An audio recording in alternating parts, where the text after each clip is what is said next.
California oil refinery Sorry about that, announces Joe. closure after Newsom signs more regulation. for Here we go. goodness sakes. All right, so here we go. Let me read this story to you. Okay, Phillips 66 announced it will shut down its LA area refinery by the end of 2025, affecting about 600 employees and 300 contractors. Mark Lashier, the CEO, said the closure is due to market dynamics, noting that the company is working with developers to repurpose the 650-acre site. He added, "We will work to help and support employees and contractors." The closure follows Governor Newsom signing new legislation designed to prevent gas price spikes, which he says cost Californians upwards of $2 billion last year. The law requires refiners to maintain minimum fuel inventories and plan for maintenance outage. Newsom declared, "We're not waiting around for the industry to do the right thing. We're taking action to prevent these price spikes and save consumers money." Tom. Isn't it interesting that just a week after Newsom passes and supports the 47 cents a gallon gas tax and goes after and blames the industry. So he taxes at the pump and then blames the energy industry for the price of gas. You see how that works? Mm-hmm. You see that? Mm-hmm. Okay. And then Phillips 66 goes, "You know what? We've had enough. F you. You know what? We're closing this refinery that's in Los Angeles. You guys are impossible to deal with. We're still selling gas in there. They're still making a profit on gas in California. They're just going to make it in Houston or in New Orleans or in any of the Galveston, the heavy petro cities. That's what's going to happen here." And this is Gavin trying to blame the industry, and then he costs 600 employees and 300 cut. Thank you. He cost 1,000 people their jobs in California over the next 2 years as they close this because he tried to shift blame. There is consequences to actions, and you can't keep spinning. Newsom, we were just talking about fighters. We had him up here. We were talking about, Connor's career. I think he said 22-6. Newsom right now is like 0-11 on the last year on job creation. Go look at the things he's passed, the things he's done. California, if let me quote Obama, "You like your governor, you can keep your governor." But you shouldn't. You should be doing something else at the polls, guys, because look at what this guy is doing. And by the way, last time I checked, you needed some sensible energy policy in California because you have brownouts when everybody goes home and plugs in their EVs. You don't have enough energy in the state. You need to be in partnership for sensible energy policy, and blaming the power companies like Phillips 66 for the price of gas. And they're like, "Oh, really? Okay. Well, what if we leave? Good luck. Congratulations." By the way, yesterday, Wall Street Journal comes out with an article. I don't know if you guys saw this or not, Rob, if you want to pull this up. Here's a title. October 20th, 15-year anniversary of PHP. Okay, October 20th. Democrats make California a battleground state. What? A backlash against liberal governors in Sacramento is bolstering Republicans in several pivotal districts. Weird. What are we talking about? The GOP is gaining traction in California, where Republican registration as a share of the electorate was higher in September than at the same point in 2020, marking the first rise from one presidential election year to the next since 1988. In pivotal districts, Republicans have closed the voter registration gap 1 to 3 percentage points, especially amongst Latinos, Asian Americans, and voters ages 25 to 44. A poll showed Kamala Harris leading Latinos by only 19 points, down from Biden's, you ready? 52-point lead. Remarkable. Holy crap. Democrats like Adam Gray and Rudy Salas, who are challenging Republican incumbents in Central Valley, are under fire for votes that raised gas prices. Gray voted in 2017 to increase the state gasoline by 30 cents a gallon, while Salas backed a law that added 40 cents per gallon through cap and trade and fuel standards. Republicans are running ads urging voters to thank the Democratic candidate for pricier fuel. It's happening. It's happening. And guess what? You find out, all you see is a headline. California wins, Kamala Harris wins California, wins the electoral. And if you read in, sometimes some of the most amazing games in history are found in the box score. You found out one team won, but that was a close game and it was kind of wild. And what you're finding here, you go look at the box score, guess what? They're getting closer and closer and closer and closer. And you've got Republican candidates in local, in Sacramento, councilmen, state senators, not U.S. senators, but state senators, you find these seats are flipping. And you've got an entire voting block of Hispanics that are going, wait a minute here. What's going on? And they're losing their support. And they're shifting in the way of logical job creation and economic benefits. And by the way, the Hispanics in California have been far more family-oriented, so they would appreciate you get off the stuff about my church and get off other things, and guess what? They're voting. They're moving. And so this game is getting closer. You keep hearing, Democrat wins California again. Democrat wins California. Check the box score, baby. It's getting closer.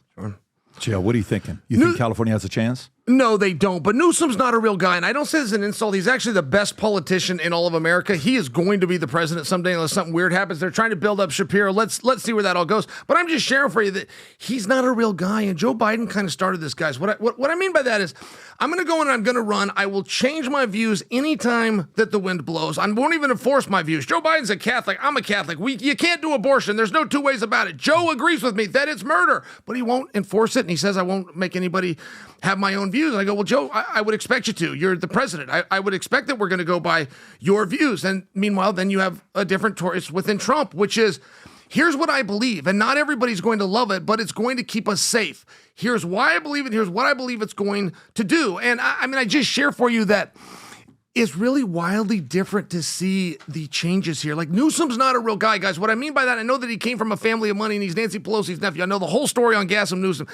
They brought him up like they would a king. I like that. Gaslighting Newsom, right? I love that. I know they brought him up like a king since he was 8 years old and groomed him for this. However, I'm just sharing for you, he's never ran a business. He's not getting the front of a paycheck if it's not deposited into his account every Friday by 5. It's very important that he goes where the power is and he knows where the votes are, not what does the best or can help the economy. And there's a lot of things that voters do not understand. And they do not understand Tom's point about a 49-cent gas hike and then blame it on the oil companies, running an oil company in like 76 right out of there with 600 employees. They don't understand those kinds of things. So that is what a good politician would do that wants the votes. And I think that it's a problem. I think sometimes you need a real tough guy that gets in there. We got that problem in Oregon until Governor Shale gets there. We got 2 cities, one of them being Portland, Multnomah County. And I watched... When are you doing it? Canada. Well, I'm looking to get into the very next one, only because I told you I was going to.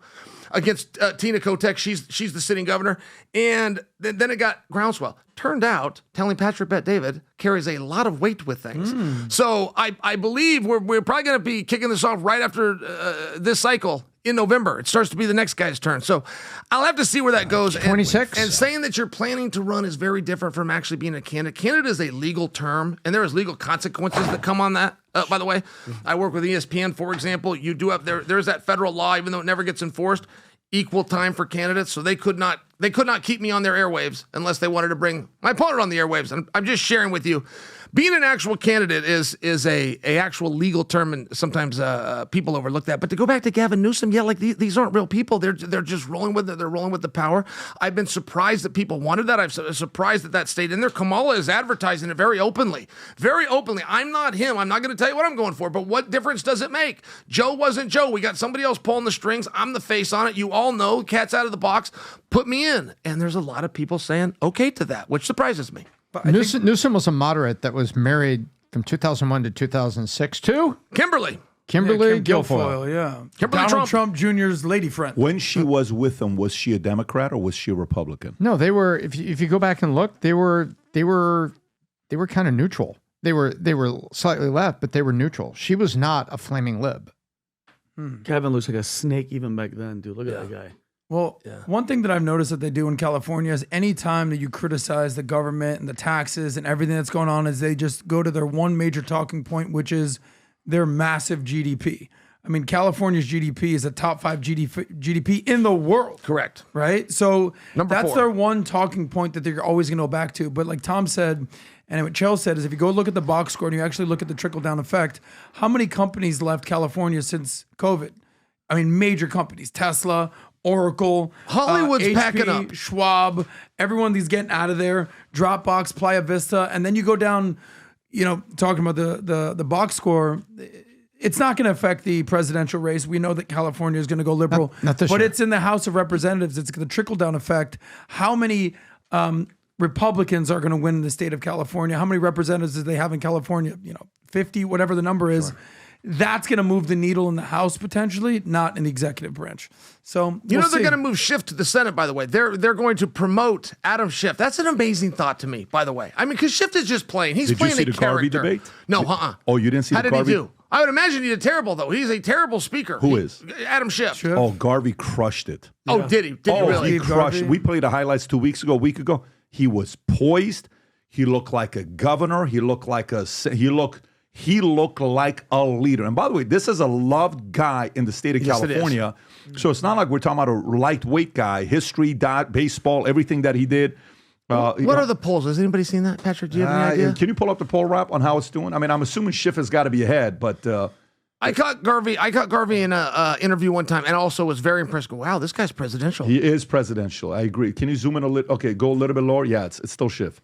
Is it even close? Not even close. Why? Look at the It's spread. just plus 22.6, plus 23, plus 17, plus 28. It doesn't matter which one you look at. Go even have a a little bit monopoly. lower. Go a little lower, Rob. Right there, 57 or 34. Oh, man. I mean, the fact that all this article I just read, right?